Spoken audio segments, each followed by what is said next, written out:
Good morning. I want to thank our friend Ed Setter and everybody in the Greater Toledo Right to Life organization for the hard work you put in and day out to stand for a culture of life in our state. And I know you know better than most that it's not just about the policies. It's about the culture in our state, in our country, standing for life in every form, womb to tomb. Thank you for your hard work in educating the people of this state. And that sense of awareness is half the battle. You guys are fighting that in the front line every day, and I want you to know that I'm right there with you. We're partners in standing for life over the long run. We've had some ups and downs in this fight in our state in recent years, but we're in this for victory over the long run. And if we stay on the mission, I'm confident we're going to get there. I want to thank you for letting me join you this way. I appreciate the chance to submit a video because I was supposed to be there in person. We had a family commitment that didn't allow me to be there today. But I appreciate the chance to share a few of our thoughts on why we have the convictions that we do. And equally importantly, what are we going to do to actually stand for those convictions? I came to my pro-life perspectives when I was a student at St. X High School. As you know, St. Xavier in Cincinnati is a Catholic high school, so you would predict that they educated us from a religious perspective and a faith-based perspective. And indeed, it's actually my own personal faith that also affirms my pro-life view. But the thing that actually convinced me as a teenager was at St. X High School, we learned from a scientific perspective about how abortions are actually conducted. It's actually one of the lessons there is I think we have to teach our kids more, just from a raw scientific perspective. What does an abortion actually entail? Ask the basic questions of, from a medical perspective, when do we as a society say that life ends? The answer is when brain waves end. Well, it's only logical then to ask the question of, when do brain waves begin? And the answer there is a few weeks after conception. Only shortly after that the fetus has a heartbeat. That's not just a blob of cells. That's a life. That's an unborn child in the very scientific sense of that word. You look at when the abortions are conducted. Watch the videos. See the fingers, the toes, the hands, the feet of that unborn child who died as a consequence of an intentional procedure. You show that to a young person. You show that to most young people just from a scientific perspective, let alone a faith-based one. They're going to be on our side, but it's our responsibility to actually give them those facts. And I do think that's an underappreciated role for policymakers. I think about my role as a future policymaker in this state. Part of our job is at least to educate people, starting at a young age, about what unborn life actually is, about when does that brainwave begin, about when those abortions are conducted, seeing the videos, seeing the footage, seeing the images. I think that'll win over a lot of hearts and minds in a way that, let's be honest, we have a job to do a little bit better than we've done as a country over the last 20 years. It's not just the science, though. It's also the emotional side and talking about each of our experiences as parents, for those of us who have brought children into the world. My wife and I, Apurva, she's a throat surgeon at the Ohio State Cancer Hospital. She and I are raising our two boys, Karthik and Arjun, today, and they're the blessings of our life. But our path to becoming parents was not always an easy one. Our first pregnancy ended in a miscarriage. Apurva was a resident training to become a surgeon, and we were so blessed when we found out that Apurva was pregnant. We were excited. We were beginning to think about names for our child. We were thinking about the values we wanted to impart, the family stories. We wrote them down daily, every night together in a notebook. It was a busy time in our lives. I was an entrepreneur building my first business. Apurva was a surgical resident. It was one of the things that brought us back together and spending time in a way that we maybe weren't in a busy period in our life. And when that ended in a miscarriage, that was devastating for both of us. It was debilitating for a while for Apurva. And she's, for those of you who know her, she's one of the most cheerful people you'll ever meet. One of the most upbeat people I've known in my life. She was downright dejected because that wasn't the loss of a blob of cells. That was a loss of life. And we knew that when we experienced that loss. Next time, it was actually even a longer story when Apurva and I conceived again.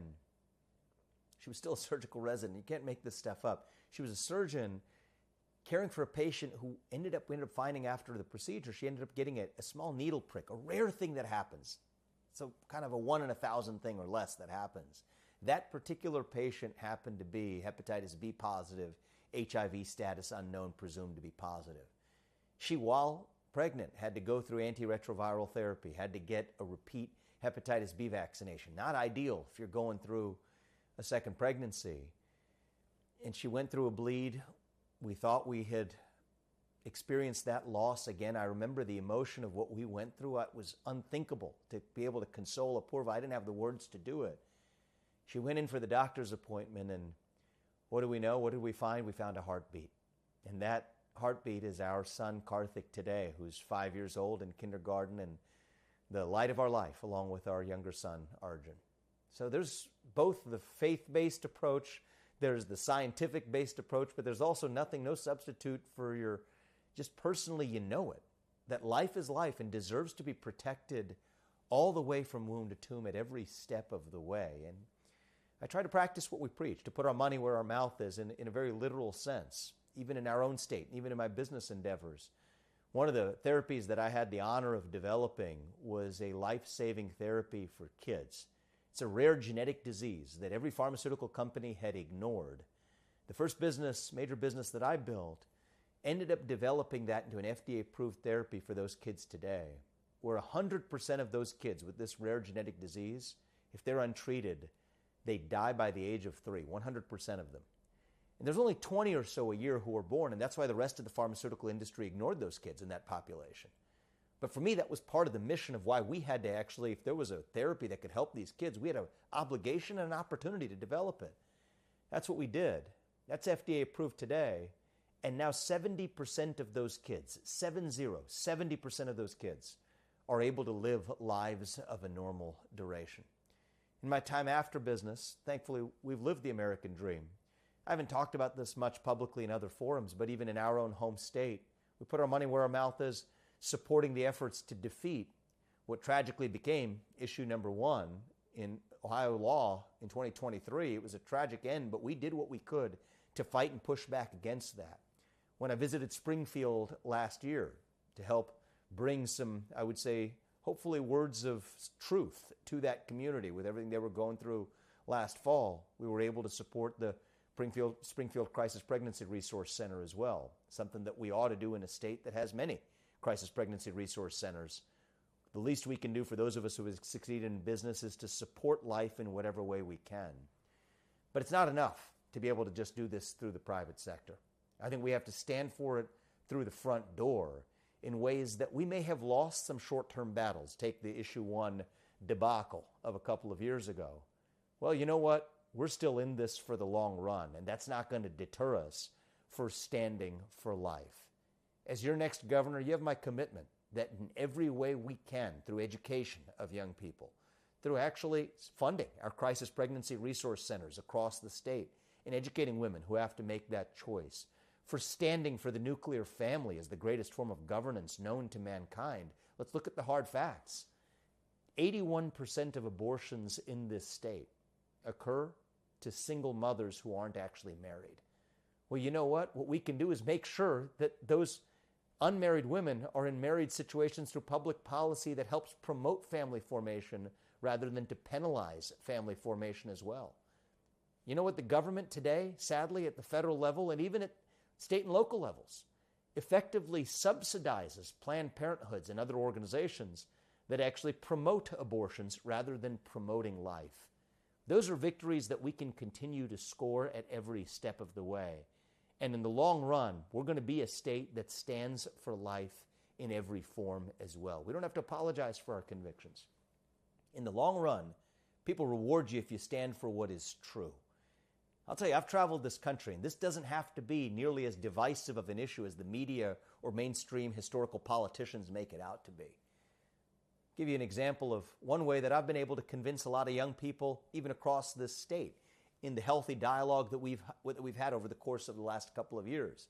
As I've gone to college campuses, both in Ohio and around the country, I ask young people a question when I talk to them. When they're on the other side of this issue, many people even protested the events that I've held based on my pro-life views. I invite the protesters in, and here's what I've asked them.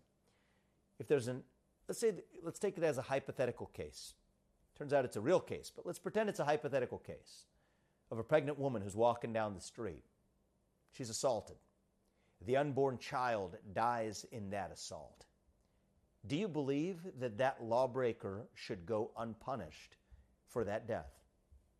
I haven't met a single person in this country who says the answer to that question is yes. Every person believes that that criminal deserves to be held responsible for that loss of life because it is a loss of life. That mother knows it. Every one of us knows it. And our intuitions say that, you know what, that person deserves punishment. What does that teach us? We all share pro-life intuitions, but we have to give people the space and the right arguments and the right support for women, the right support for families, the right policies that promote family formation, to really practice what we preach in standing for life in every form and in every policy. I also, from our part, believe that we ought to put greater responsibility on fathers as well. If it's confirmed via a paternity test, you know what? That father ought to bear responsibility for that child. So this isn't about men versus women. It's about men and women working together to jointly stand for a culture of life. What is good in the world brings about more life. We should celebrate that and embrace it. And when I'm hopefully your next governor for our state of Ohio, you have my word that I will stand for life in a way that doesn't compromise on our principles, but to the contrary, by standing for our principles and explaining them in simple ways to the people across this state, we're going to bring many more people who may think differently today along with us by opening their eyes to what is actually true. Life is the greatest gift that we're given.